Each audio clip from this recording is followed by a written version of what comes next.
In every life we have some trouble. When you worry, you make it double. Don't worry. Be happy.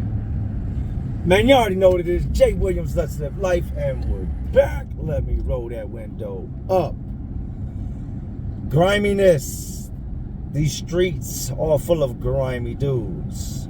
The prisons, the jails, the world in general has a lot of good people in it, but there's a whole lot of grimy people in it as well. A whole lot of grimy stuff that takes place day to day. Prison is by far one of the grimiest places you will ever find yourself. I've seen dudes do so dirty and nobody see it coming.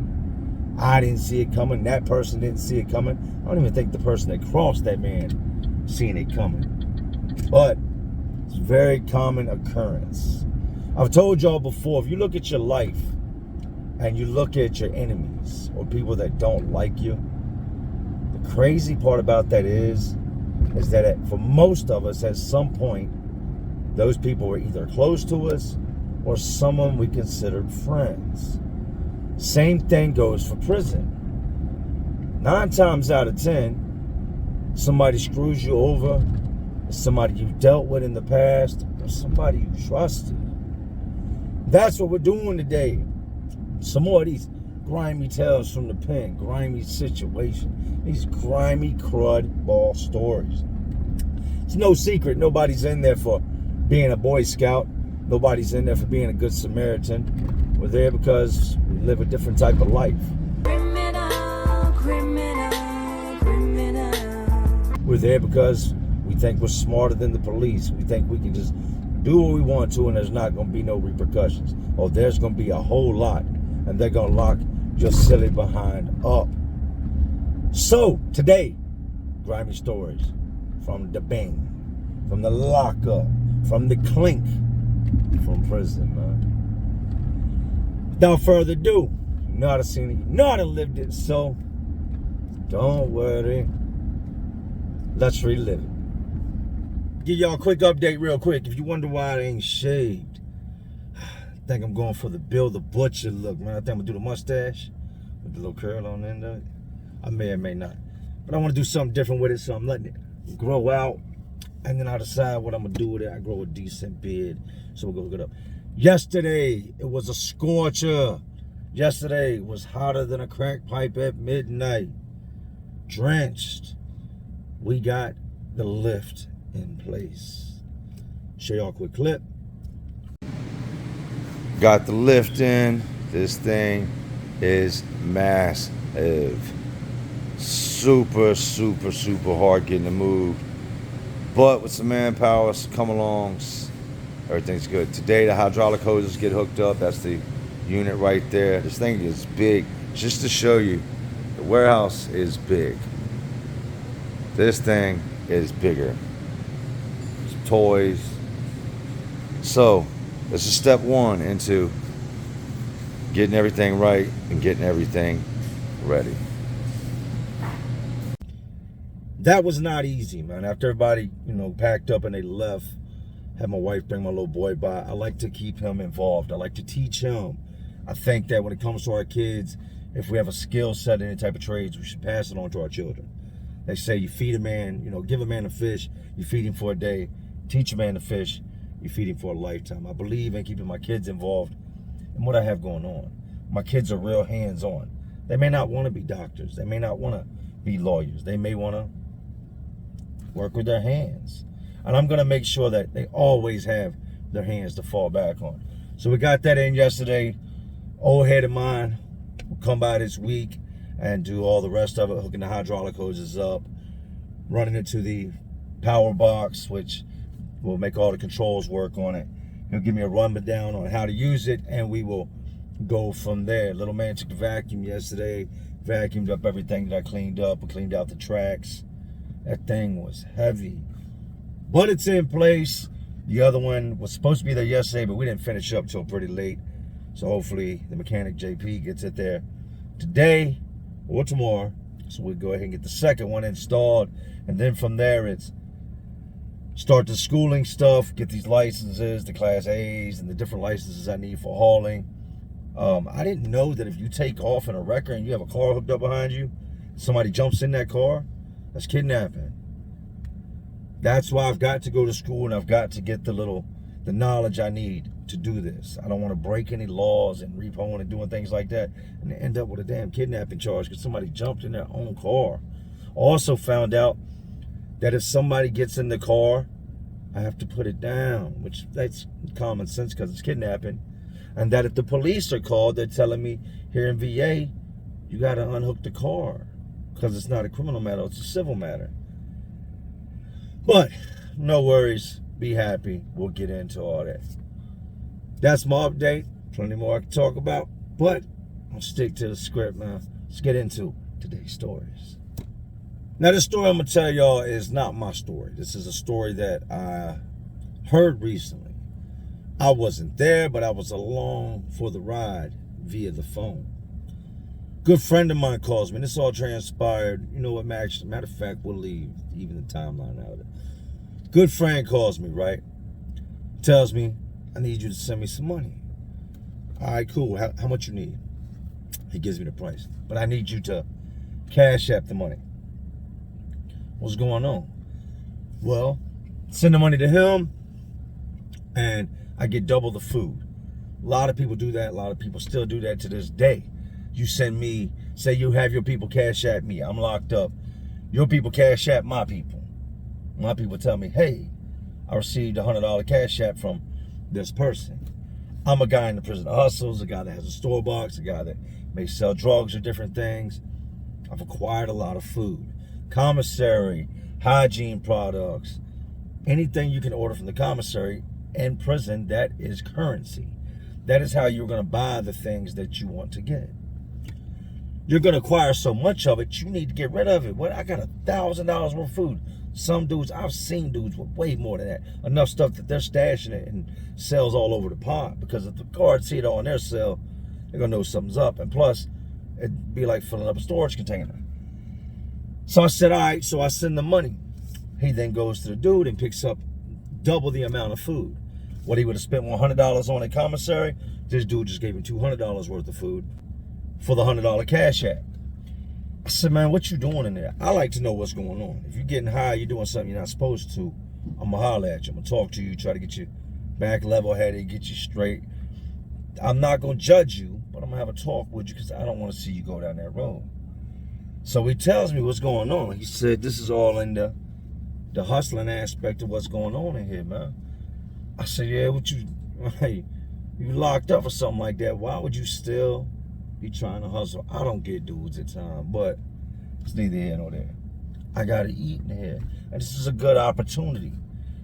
I said, so what we talking about? He was like, you know, the strips. So boxing has become a big thing all throughout the prisons here in America. To the point that you no longer even get the mail that somebody mails you. They now Xerox. You write your girl a letter, or you write your boyfriend a letter. They take that letter to the copy machine, make a copy of it, take the original envelope, the original letter, tear it up, throw it in the trash, and give you a Xerox copy. That way, nothing from the streets is making it to your hands. They were finding for the longest time now, and this is public knowledge, there's no snitching, dry snitching. For the longest time now, everyone knows. Google it, look at YouTube, talk to any correctional officer in America. One of the biggest ways that drugs are brought into prisons and jail is through the mail. It's a very common way. I'm not going to say that's how the most of it gets in there, or the majority, because the majority is going to come in on a human body. The human body can transport a lot more than an envelope or a piece of paper. There's a lot of different ways guys are getting through with getting things through the mail. The guards had caught on to it, so they shut down the whole you getting any real mail from the streets, you're going to get a copy. What's sad about that is if your kid sits down and takes the time to make you a card, a birthday card, get some construction paper, some crayons, glitter, glue, does all that, and makes you this nice, pretty card he thinks you're going to get, they're going to Xerox it and give you the Xerox copy of the card. Just mess it up for everybody. So back to the story. He tells me Instead of, $100 can get me right to where I can get a couple strips and I can flip that and make good money. He said, but I hollered at a dude with my pod, and $200 is going to get me super right to where I can flip that, send you your money back, and I can be straight for a while. All right, man, just be careful, man. I don't condone you into hustling, but I get it. It's prison. You got to do what you got to do to survive. A couple days goes by. I don't hear nothing from him. He hits me back. You sent that, right? Yeah, I sent it. Why, what's up? Because we're on lock, and I ain't had a chance to talk to you. That's why I ain't called you, but just wanted to confirm you sent it. Yeah. I will. Who? I'm going to go holler at dude. We hang up. Calls me that evening. Everything straight? I'm getting worried, because you questioning me on if I sent it or not. Like, dude might be trying to play you for the money. Bet that's what y'all were thinking. No, dude ain't trying to play him. Dude plays fair. Gives him the stuff that he's supposed to give him. Dude is known for hurting people, known for knocking people out. Rumble game is on 1 million. Not somebody you want to play with when it comes to his money. Definitely going to lump you up and tighten you up behind that money. Now, everything straight, I got it. Now, I just got to get with dude. But they moved dude to the pod next door. I said, so what you going? You transporting? You trying to send stuff over with this person? What you'll do is, when it's that much commissary, $200 worth of commissary is a lot of commissary. If you've been to prison, you come back, you see somebody with a $175, $200 bag, they got a big bag over their shoulders. I go get 48 sodas and then, 72, 100 soups. It'd be so much sometimes I'd have to have somebody tote one bag because the sodas are heavy and I tote a different bag. $200 goes a long way. Yeah, while we was on lock, man, they moved some people around. They moved the old boy next door, but he's still straight. I'm going to shoot the stuff over there. I said, all right, cool. He calls me, not from his phone. You get other inmates, you get their PIN number, so you can make your phone calls and not have to worry about them tracking it back to you because, well, it's not attached to your name. It's not attached to your state number. You done bought somebody else's PIN number. Hits me back, yeah, everything's good, man. I made it happen. Dude got his stuff. I hollered at him through the back gate. There's a gate at the very back. We talked through the back gate and everything's straight. So he gave it to you? Nah, he didn't get it to me yet. When they went on lock, he had to stash it somewhere, so he said he's gonna dig it out. He's got me. Dig it out? Dig it out? Where did he put? You know what? Never mind. Next day, I get a call, bright and early in the morning. Bro, I think I'm gonna have to tighten dude's ass up. Here comes that grimy stuff. What's going on now, man? You doing a whole lot just to make this transaction happen. This is a crazy story. I'm gonna have to tighten dude up, man. I said, why, what's going on? He said, well, dude must think I'm a pluck or something. He must think I'm a junkie. I said, why you say that? He was like, because all day yesterday, I'm waiting on this dude to send my stuff over. And if you ain't never seen these strips, they're these little orange strips. They're tiny. They're like breath mint strips. You know the little strip you lay on your tongue for breath mint? It's like that. These things are like supposed to be very powerful, but they're real small. He's like, dude must think I'm doing him or something, that I'm a pluck, man. He thinks I'm a junkie because I get him at the back last night. He's still telling me he ain't dug it out yet, but he's getting ready to, but here's a piece. He's like, he sent me over a piece. He was supposed to give him quite a few strips, right? I said, so what are you saying? He's like, dude's trying to play me, man. Why would he just, it's been a couple of days. There's no reason in the world he ain't got the stuff out of wherever he's hiding it at. Get to the point, man. I'm going to beat dude up. That's the point. He tells dude that night, yo, I ain't no junkie, man. I want no peace. I want everything I paid you for. You need to break bread, stop with the griminess, with the trickery, the snake thieving. Send me my stuff, man. All right, dude, I got you. He said, look, I'm going to wait right here. And you can reach around where this gate is at the back. You can reach around this little partition wall to the person next door, and y'all can pass stuff back and forth.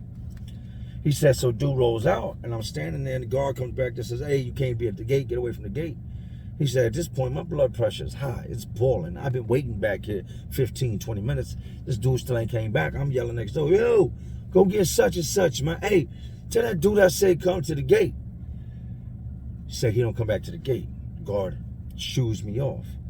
He said, so this morning I go to chow, I go to breakfast, hoping to catch homeboy because I'm going to push up on him, apply pressure. Yo, you got my commissary. Where my stuff at, man? You send me this little dumbass piece of something that I can't do nothing with that. You know what I mean? That ain't gonna make my money back.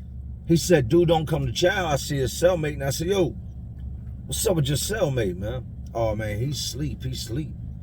You tell him I'm trying to holler at him. Like, that big ass bag of commissary you got there out the trash can, that was mine. I sent that over there to him. He owes me something. Tell him I need to holler at him. Go get him up. Tell him come to the back gate. If not, I'm going to find a way. I'm going to slide over there. I'm going to come up in there and I'm going to put these things on that boy. I'm going to hurt him, man.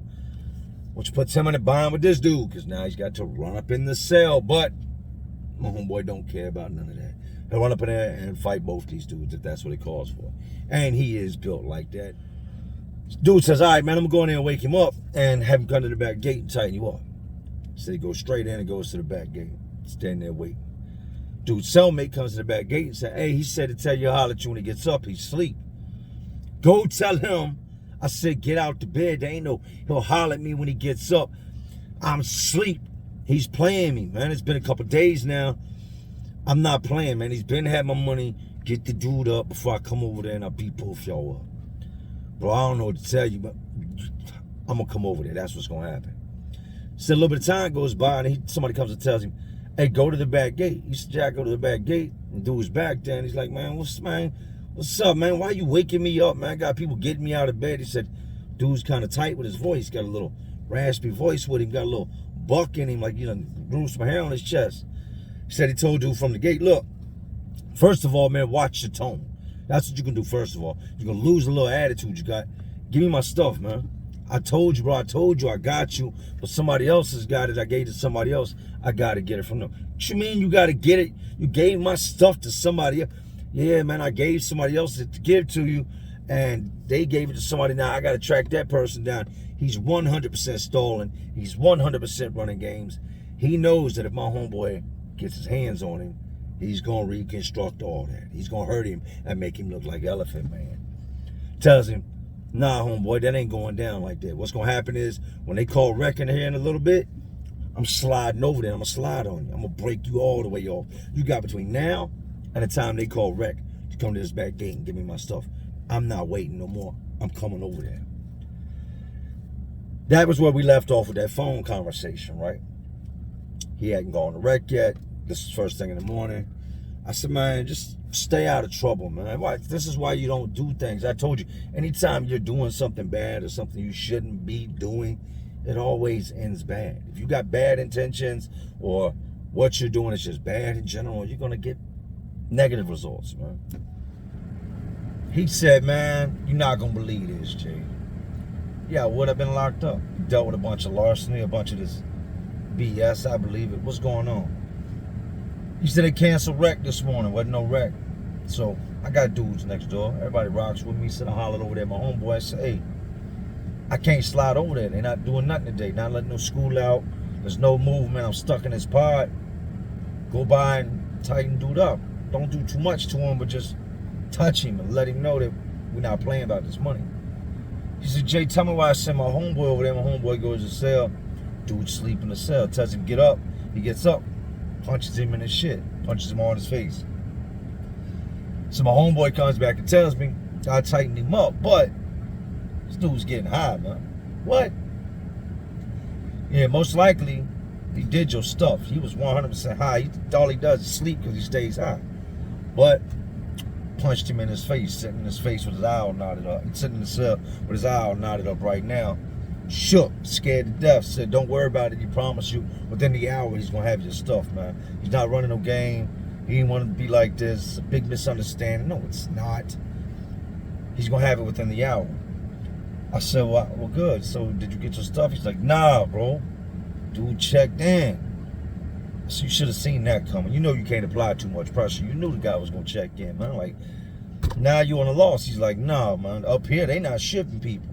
He's like, and it ain't but one or two places he can go, and that's to this side of the yard or the yard right next door. And I got a lot of homeboys on that side of the yard.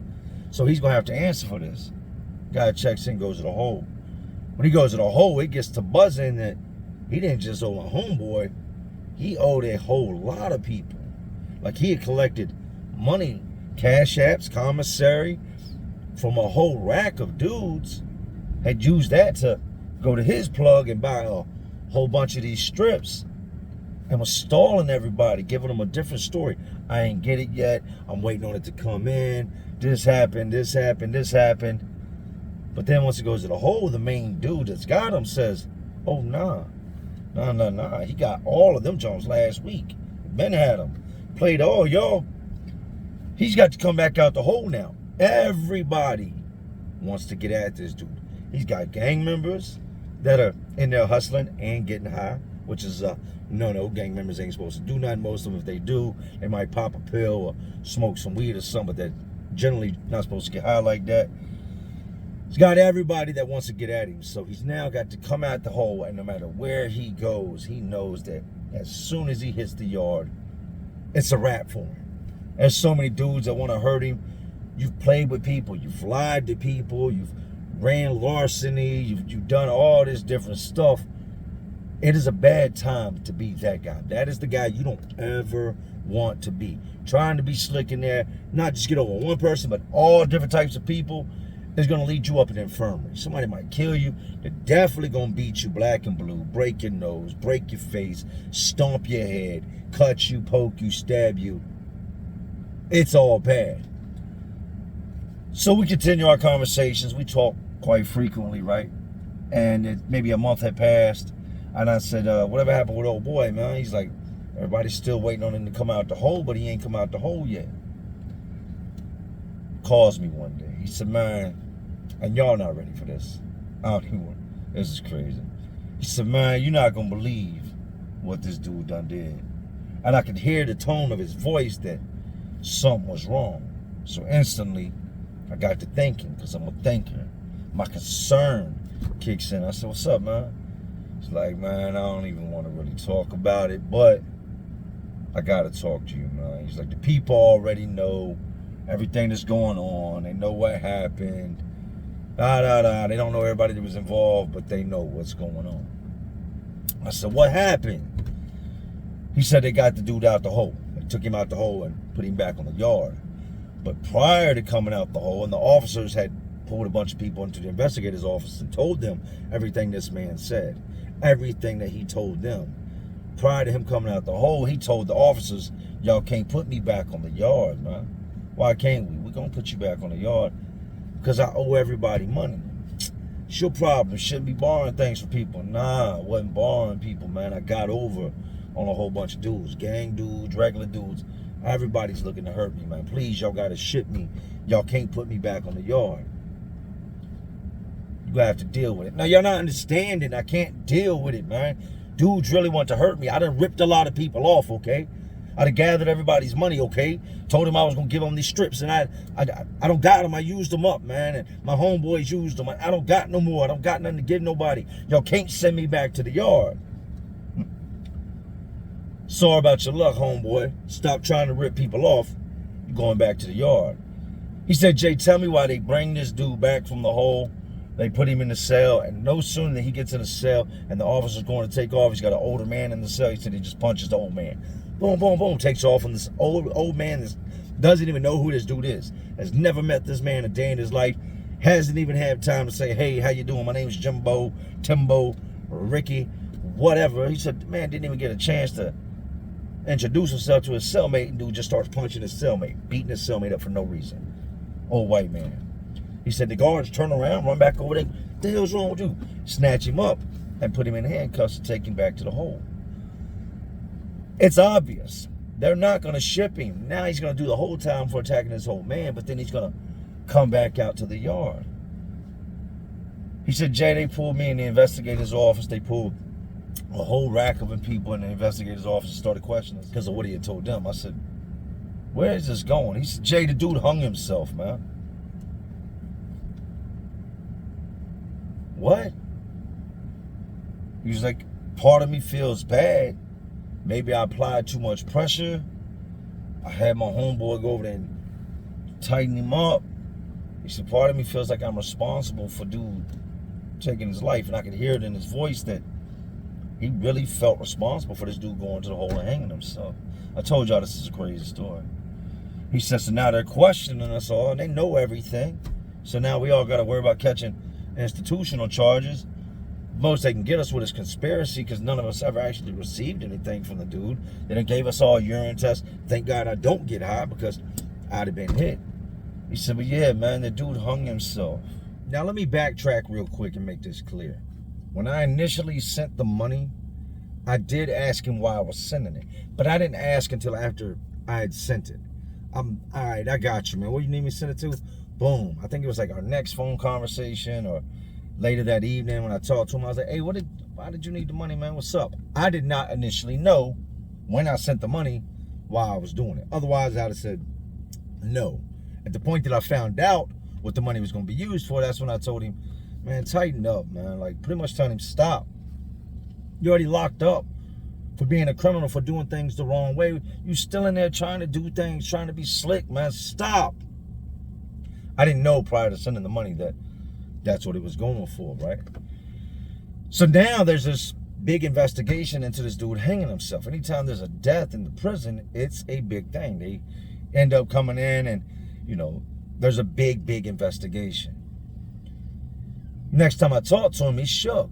He's like, look, man, they're looking to charge dudes for this dude's death. Like, I said, how can they charge y'all for anything? He's like, I don't know, man. I don't know, but I'm stressed out. Like, I ain't got that much time left. They're legitimately looking to charge dudes for this dude's death, man. They want to hold somebody accountable for this dude's griminess, for what happened to this dude. Now, I don't want to sound insensitive when I say what I'm about to say, or evil-hearted, or like, I don't care. This falls back on that trying to be grimy, on that trying to be slick. This is the thing about the penitentiary. You can't run and hide. You are all confined inside of a fence. This ain't the streets where you can run your mouth and you don't see that person again, or you can rip somebody off and now you just go over across town and cop. This is the penitentiary. This is a place where everybody there, for the most part, has done something bad.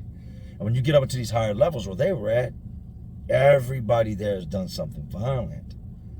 So what in your right mind would think you, in your grimiest moment, that you could rip a bunch of killers off, a bunch of savages, men that have put other men in the dirt, men that have been convicted of killing, maiming, assaulting, robbing, hurting other human beings? What makes you think you can get away with something like that?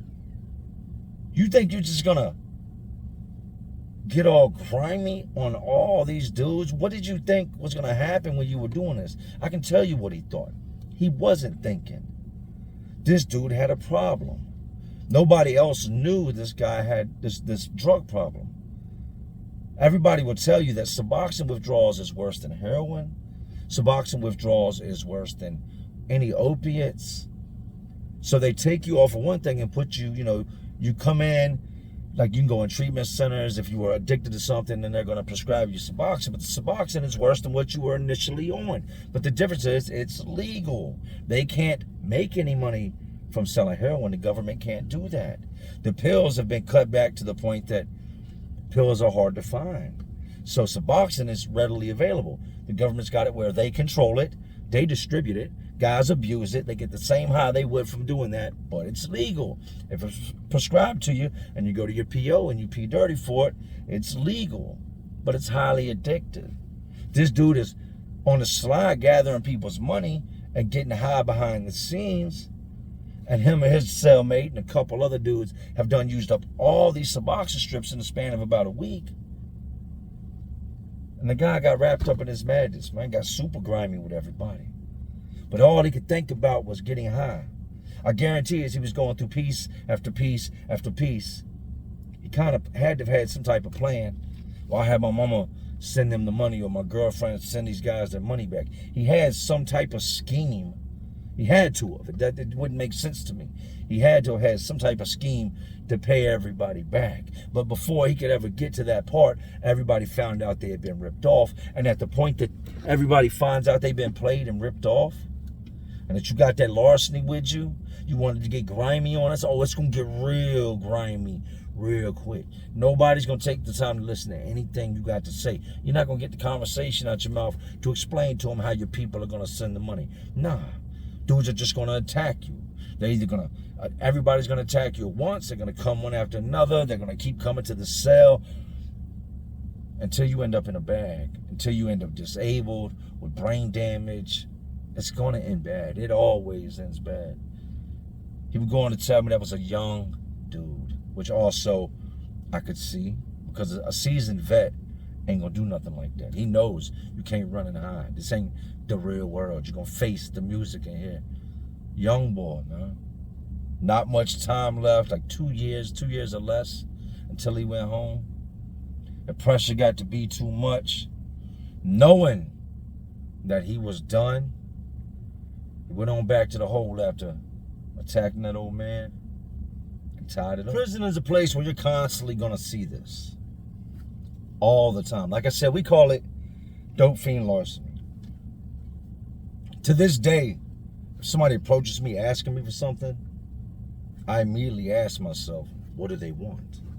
What is their reason? Because I had seen so many situations just like this, of guys trying to get over, guys coming with that grimy stuff, guys trying to trick you.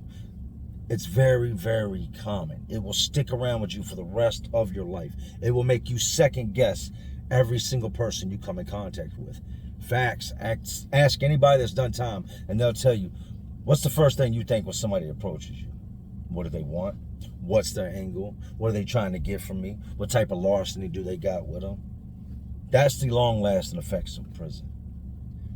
I advise any of y'all, like I've talked about addiction in the past, if you suffer from any type of addiction, you're dealing with any type of addiction, nip it in the bud.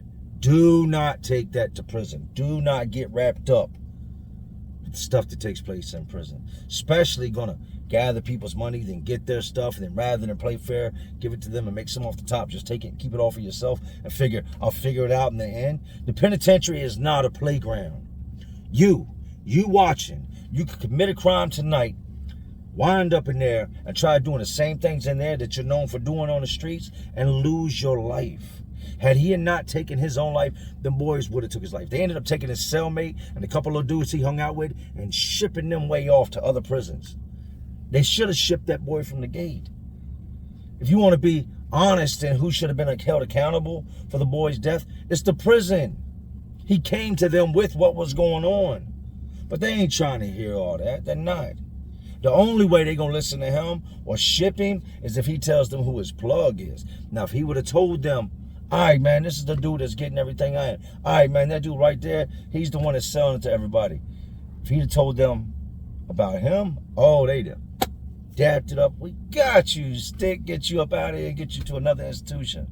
But he wouldn't tell on his plug. But he dropped down on everybody else to let them know all the different dudes that were possibly going to get at him, thinking that they would ship him. When he found out he wasn't getting shipped, and that this wasn't Disneyland, that he wasn't in Kansas no more, Toto, he took his life.